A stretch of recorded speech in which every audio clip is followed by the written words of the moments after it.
Hello student, so let us we will learn today the first tenses types, that is present simple tense. Okay, so look at the page number 115. Here you have given the first form, first tense, that is the present simple tense.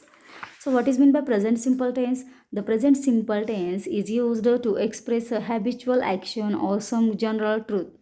तो ये जो present simple tense है वो habitual action, मतलब हमें जो आदत लगी हुई होती है वो उस आदत को शो ऑफ करने के लिए, या फिर जनरल ट्रूथ, एक सत्य होता है कि जो किसी भी एंगल से झूठ नहीं दिखाई देता है, तो वह एक जनरल ट्रूथ उस सेंटेंस से हमें शो ऑफ करने के लिए यूज़ किए जाते हैं present simple tense. So let us see the examples. He goes out for a walk every morning. वह डेली एवरी मॉर्निंग वह बाहर घूमने के लिए जाता है, वॉकिंग के लिए जाता है. मतलब this is a habit. It means this is a, यहाँ पे इस सेंटेंस में जो बताया है कि वह हर रोज़ वॉकिंग के लिए जाता है, तो ये क्या है, उसकी आदत है. मतलब जो उसको डेली पड़ी है, डेली उसको करना ही है, वो उसकी आदत यहाँ पे शो ऑफ की है. तो इस सेंटेंस में गोज हम देख रहे हैं, goes, this word shows the simple present tense because this go it has a es form. Okay, so let us see the second. I get up every day at 5 o'clock. मैं daily 5 o'clock में, morning 5 o'clock में उठता हूँ. तो ये भी आदत है बच्चों कि हम डेली कौन से टाइम में उठते हैं, वो वाला सेंटेंस भी हमारा प्रेजेंट सिंपल टेंस होगा. Then third, my watch keeps good time. मेरा वॉच जो है ना वो हमेशा टाइम अच्छा दिखाता है. Then the sun rises in the east. तो ये जो सन है ना, सूरज है ना, तो वो सूरज हमेशा इन द ईस्ट में उगता है. इट मीन्स ईस्ट साइड जो होती है, पूरब की तरफ उगता है. मतलब कभी उसका डायरेक्शन चेंज होता है क्या? कभी ऐसे हम बोलते हैं क्या, the sun rises in the south, ऐसे होता है क्या? नहीं. मतलब ये जनरल ट्रूथ है कि ये सबको पता है कि जो सन है वो राइज करता है ईस्ट की साइड में, मतलब पूरब की तरफ, पूरब के साइड में ही हमेशा सन राइज होता है. This is a general truth. So this sentence is also show of the simple present tense. And last, honey's taste is the best policy. Sorry, not honey taste, I have mistake here. Honesty, this word is called honesty is the best policy. Honesty means झूठ नहीं बोलना. जो प्रामाणिक लोग होते हैं तो वह प्रामाणिक लोग, या फिर हमारे पास जो भी झूठ न बोलने की जो आदत होती है वह सबसे अच्छी पॉलिसी होती है. इस तरह से honesty is the best policy. It means is, rises, keeps, get up and goes. This verb shows these all tenses it is in the simple present tense. Okay, तो ये सारे सेंटेंस किस में आते हैं? सिंपल प्रेजेंट टेंस में आते हैं. So you should remember that जो फर्स्ट वर्ब का फॉर्म होता है उस फॉर्म को es फॉर्म लगाया जाता है. कभी कभी means it is depend on the subject. Also is this helping verb we used in present simple tense. Okay, because this is a general truth or this express the habitual action of that sentence. So this is called simple present tense. तो अभी ये जो सारे sentence हमने देखे हैं बच्चों, तो उस सेंटेंस में एक बात आपको ध्यान में रखनी है. आपको यहाँ पे कुछ सिंटैक्स, इट मीन्स फॉर्मूलेज तो दिए हैं, बट इस फॉर्मूलेज में आपको सिर्फ वर्ब के फॉर्म्स का शो ऑफ किया है. मतलब हर एक फॉर्मूलेज में आपको हेल्पिंग वर्ब्स या फिर वर्ब का, कि उस सेंटेंस में किस तरह से वो वर्ब आएंगे, ये दिया है. तो सिंपल प्रेजेंट टेंस में देखो वर्ब का फर्स्ट फॉर्म आता है और उसको यस या फिर ईएस लगाया जाता है. तो हमने यही फॉर्म इसमें देखा है कि यहाँ पे सब्जेक्ट है, फिर ये गो वर्ब आया है और उस गो को ईएस फॉर्म लगाया गया है. तो जब भी हम वर्ब देखते हैं, वर्ब का फर्स्ट फॉर्म और उसको यस या फिर ईएस लगाते हुए इस सेंटेंस में देखते हैं, तो वो वाला सेंटेंस हमारा सिंपल प्रेजेंट टेंस होगा. तो you should remember this also. तो ये हो गया हमारा simple present tense. Then present continuous tense में देखो इज, एम, आर, ये है हेल्पिंग वर्ब्स, और वर्ब को आईएनजी फॉर्म, ये है हमारा मेन वर्ब, उसको आईएनजी फॉर्म लगाया है. तो इस तरह से सिर्फ हेल्पिंग वर्ब और main verb, helping verb, main verb, यही इन फॉर्मूलेज में आपको दिए हैं. इट मीन्स वर्ब का किस तरह से चेंजेस होते हैं टेंसेस में, वो आपको यहाँ पे दिया है.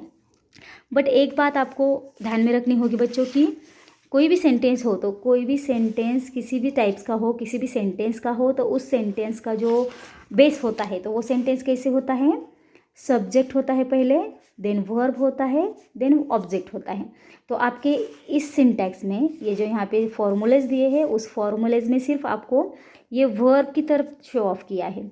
मतलब इस वर्ब से पहले हमेशा सब्जेक्ट आते हैं। सब्जेक्ट मीन्स जो करने वाला होता है, उस सेंटेंस में जो एक्शन हो रही है, उस एक्शन को जो करने वाला होता है, तो वह आदमी, वह पर्सन का नाम, वह थिंग्स का नाम, उसे हम सब्जेक्ट बोलते हैं। और लास्ट में होता है ऑब्जेक्ट। ऑब्जेक्ट मीन्स व्हाट, कि उस सेंटेंस में जो हो रहा है वो किसके थ्रू हो रहा है या फिर क्या हो रहा है, ये जो शो ऑफ करता है उसे हम बोलते हैं object. For example we can write here, we play the match. हम मैच खेल रहे हैं, ओके, या फिर हम मैच खेलते हैं। तो यहाँ पे ये है हमारा play. Play this is a verb form, this is verb form, and we, this is called subject, and the match, this is called object. How? Let us we will see it. तो यहाँ पे इस sentence में अगर हमने question पूछा कि हम क्या खेल रहे हैं, हम क्या खेल रहे हैं, तो हम बोलेंगे द मैच, ओके, या फिर द क्रिकेट। इस मैच की जगह पे हम क्रिकेट भी नाम लिख सकते हैं, वी प्लेड द क्रिकेट। तो हम क्रिकेट खेल रहे हैं। ये जो हमारा क्या पूछने के बाद जो आंसर आता है उसे हम ऑब्जेक्ट बोलते हैं। और हम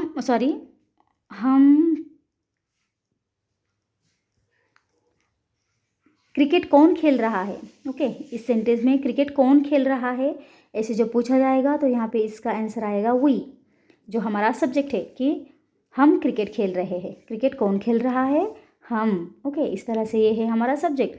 और इस सेंटेंस में क्या एक्शन हो रही है, मतलब क्या हो रहा है, प्लेइंग का काम हो रहा है, इट मीन्स खेलने का काम हो रहा है। So this work shows the verb, okay. तो यहाँ पे जो खेलने की प्रोसेस हो रही है या फिर खेलने का जो एक्शन दिखाई दे रहा है, वर्क दिखाई दे रहा है इस सेंटेंस का, तो उस वर्ड को शो ऑफ करने वाले वर्ड को वर्ब बोलते हैं। तो इस तरह से जो भी वर्ब आते हैं या फिर हेल्पिंग वर्ब्स आते हैं, we can write here also, we are playing cricket. ये भी सेंटेंस देखो, यहाँ पे अभी ये है हमारा सब्जेक्ट, ये है हमारा हेल्पिंग वर्ब, ओके, और ये है हमारा verb, and this is the object. तो इस तरह से भी यहाँ पे सिर्फ वर्ब है और यहाँ पे हेल्पिंग वर्ब के साथ मैंने आपको शो ऑफ कर रही हूँ। तो वी, ये है हमारा सब्जेक्ट कि इस सेंटेंस में कौन खेल रहा है, तो हम, वी मीन्स हम। फिर इस सेंटेंस में क्या हो रहा है, खेलने की प्रोसेस हो रही है, आर प्लेइंग, आर ये जो वर्ड है उसको हम हेल्पिंग वर्ब बोलते हैं, प्लेइंग ये वर्ब है, और इस सेंटेंस में हम क्या खेल रहे हैं, तो क्रिकेट, ये है हमारा ऑब्जेक्ट। इस तरह से जो हेल्पिंग वर्ब और वर्ब, इन दोनों के साथ साथ जो फॉर्मूलेज है वही फॉर्मूले आपको आपके टेक्स्ट बुक में दिए हैं। और एक बात आपको ध्यान में रखनी है कि ये जो फॉर्मूलेज दिए हैं उससे पहले हमेशा सब्जेक्ट भी होते हैं और लास्ट में एंडिंग में ऑब्जेक्ट भी होते हैं उस सेंटेंस में। So let us see the here also. यहाँ पे देखो आप, the sun rises in the east और honesty is the best policy. तो यहाँ पे राइजेस ये हमारा वर्ब है, इज़ ये हमारा हेल्पिंग वर्ब है, और उससे पहले द सन, ऑनेस्टी ये हमारी सब्जेक्ट्स है, और लास्ट में जो आया इन the east, the best policy ये हमारे ऑब्जेक्ट है। इस तरह से सब्जेक्ट प्लस हेल्पिंग वर्ब या फिर वर्ब प्लस ऑब्जेक्ट, इस तरह से हमारे सेंटेंस के फॉर्मूलेज होते हैं। So you should remember this and let us solve the question and answer here. Here you have given exercise of the simple present tense. तो स्टूडेंट्स यहाँ पे आपको सेंटेंस दिए हैं और वहाँ पे एक वर्ड ऐसा है जो आपको ब्रैकेट में दिया है, तो उस वर्ड को आपको यस या फिर ईएस, इसमें से कौन सा फॉर्म लगेगा वो आपको देख के उसमें ऐड करना है, और इन सेंटेंस का आपको सिंपल प्रेजेंट टेंस में चेंज करना है। सो let us see how. First you can see here water in bracket freeze at 0°C. Okay, so its answer we get here, water freezes at 0°C. तो यहाँ पे ये जो freeze है उसको es फॉर्म लगेगा। So right here water freezes at 0°C. तो इस तरह से ये जो ब्रैकेट में दिए हुए वर्ड्स है उन वर्ड्स को यस या फिर es लगा के वह उसका चेंज करना है आपको सिंपल प्रेजेंट टेंस में।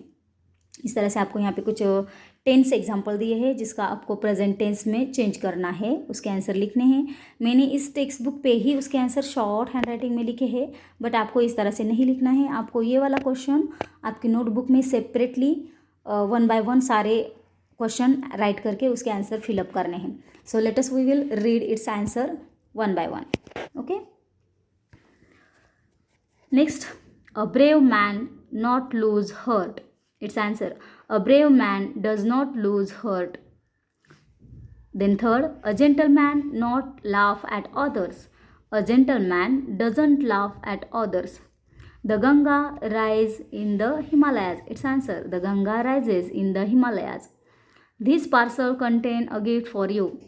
This parcel contains a gift for you. My friends often send me presents. My friends often send me presents. Lions not live on fruit and vegetables. Lions do not live on fruits and vegetables. I understand everything the teacher says. I understand everything the teacher says. Our school begins with prayers every day. Our school begins with prayer every day. Then last, he always takes his coffee without sugar. He always takes his coffee without sugar. इस तरह से यहाँ पे कुछ sentence थे. तो यहाँ पे आपको एक काम करना है, जो भी आपको ब्रैकेट में वर्ड दिए हैं उसको देखना है, उसको यस या फिर ईएस फॉर्म लगाया जाता है, वो उसको देख के वो सारे कंप्लीट करने हैं सेंटेंसेस. और एक बात ध्यान में रखने के लिए आपको मैं एक बोलूँगी कि जो भी नॉट वर्ड यूज़ करके आपको जो सेंटेंस दिए हैं ना, तो उसमें आपको does, do, does, did, sorry did यहाँ पे नहीं आएगा, डिड पास्ट टेंस में आता है. इट मीन्स डू और डज को देखना है. मतलब जब भी नॉट लूज, अभी यहाँ पे देखो सेकंड सेंटेंस में नॉट लूज दिया है, मतलब ये निगेटिव सेंटेंस है. तो जब भी आपको इस तरह से नॉट का यूज़ करना पड़ेगा तो यहाँ पे हेल्पिंग वर्ब हमें डू लेना पड़ता है. Okay. Not lose it means does not lose, यहाँ पे डज का यूज़ किया है. Then also we can see here not laugh, does not laugh. इस तरह से मतलब जो भी नॉट के आते हैं, not leave, do not leave, इस तरह से तो डू या फिर डज का भी इस सेंटेंस में यूज़ किए जाते हैं. So you should rewrite this sentence और its answer it in your notebook. Now let us see the question number second. Complete this questions any way you like. यहाँ पे कुछ क्वेश्चंस आपको पूछने हैं, जैसे आपको आते हैं वैसे पूछो. फर्स्ट यहाँ पे आपको दिया है, do you live in water. ये दोनों जो स्पैरो और फिश है वो दोनों एक दूसरे से बात कर रही है. तो यहाँ पे ये जो स्पैरो है, बर्ड है, वो उस फिश को पूछता है कि do you live in water, तो क्या आप वाटर में रहती हो. इस तरह से यहाँ पे आपको ऑलरेडी प्रेजेंट टेंस के फॉर्म्स दिए हैं, do you, what do, then how do, does the, where do, why does and when does. तो ये प्रेजेंट फॉर्म से स्टार्टिंग किए हुए कुछ क्वेश्चंस हैं, और उसको आपको बाकी जो fill in the blanks complete करके आपके मन से जो भी क्वेश्चन पूछना है वो क्वेश्चन आप यहाँ पे पूछ सकते हो. It means do you like to eat grass, इस तरह से, या फिर कुछ भी, what do you like for eating. ऐसे क्वेश्चंस आपको पूछने हैं और आप ही इनको, ये वाला जो क्वेश्चन है आप ही को फिलअप करना है. Okay students. Now here look at the students carefully. This pronouns, ये जो प्रोनाउंस है वो हमने अर्लियर क्लासेस में सीखे हैं. Which are these pronouns? I, we, you, he, she, it and they. This is called pronouns, सर्वनाम. जो नाउन्स की जगह पे यूज़ करते हैं उसे हम सर्वनाम बोलते हैं. सो ये जो प्रोनाउंस है, उन डिफरेंट टाइप्स के प्रोनाउंस के आगे किस तरह से वर्ब आते हैं प्रेजेंट टेंस में, सिंपल प्रेजेंट में. ओके. यहाँ पे हमारा फॉर्मूला क्या बोलता है? V1 प्लस यस या फिर ES. ओके. तो ये है हमारा वर्ब का सिंटैक्स और फॉर्मूला सिंपल प्रेजेंट में. तो देखो ये जो आई वर्ड है, आई के बाद हमेशा प्ले आता है. इट मीन्स V1 आता है, वर्ब का फर्स्ट फॉर्म है. वी के बाद भी वी वर्ब का फर्स्ट फॉर्म, यू के बाद वर्ब का फर्स्ट फॉर्म, यू के बाद वर्ब का फर्स्ट फॉर्म. और यहाँ पे ही, शी, इट, ये जो 3 प्रोनाउंस है उसके आगे हमेशा प्ले को यस या फिर ES लगाया जाता है. Not only play but verb को, कोई भी वर्ब जब आता है ही, शी, इट इन प्रोनाउंस के बाद, तो उस वर्ब को यस या फिर ES फॉर्म लगाया जाता है. कहाँ पे? ही, शी, इट प्रोनाउंस के बाद, ये आपको ध्यान में रखना है. और फिर दे, इसके आगे प्ले ही आता है, वर्ब का फर्स्ट फॉर्म आता है. इट मीन्स ये जो वर्ब्स होते हैं ना, वर्ब का फर्स्ट फॉर्म और यस या फिर ES कब लगता है? तो ये जो प्रोनाउंस है ही, शी, इट, ये इन 3 प्रोनाउंस जब भी सेंटेंस में आते हैं तो उसके बाद उसके बाद आने वाला जो वर्ब होता है उस वर्ब को यस या फिर ईएस फॉर्म लगाया जाता है।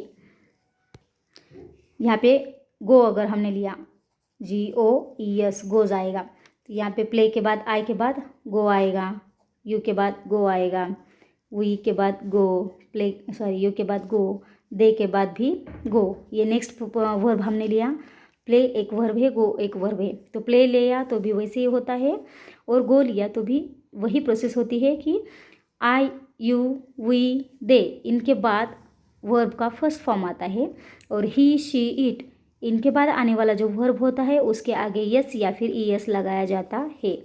ध्यान में रखना है, हमेशा ही, शी, इट ये जो प्रोनाउंस है उसके आगे आने वाले वर्ब को यस या फिर ईएस फॉर्म लगाया जाता है। सो जब भी ऐसे यस या फिर ईएस फॉर्म लगाया जाता है तो वो वहाँ पे उनको क्वेश्चन आस्क करने के लिए हमें डज इस वर्ड का यूज़ करना पड़ता है, डज। ओके, और ये जो है ना अलग अलग, तो उसमें डू का यूज़ करना पड़ता है, डू।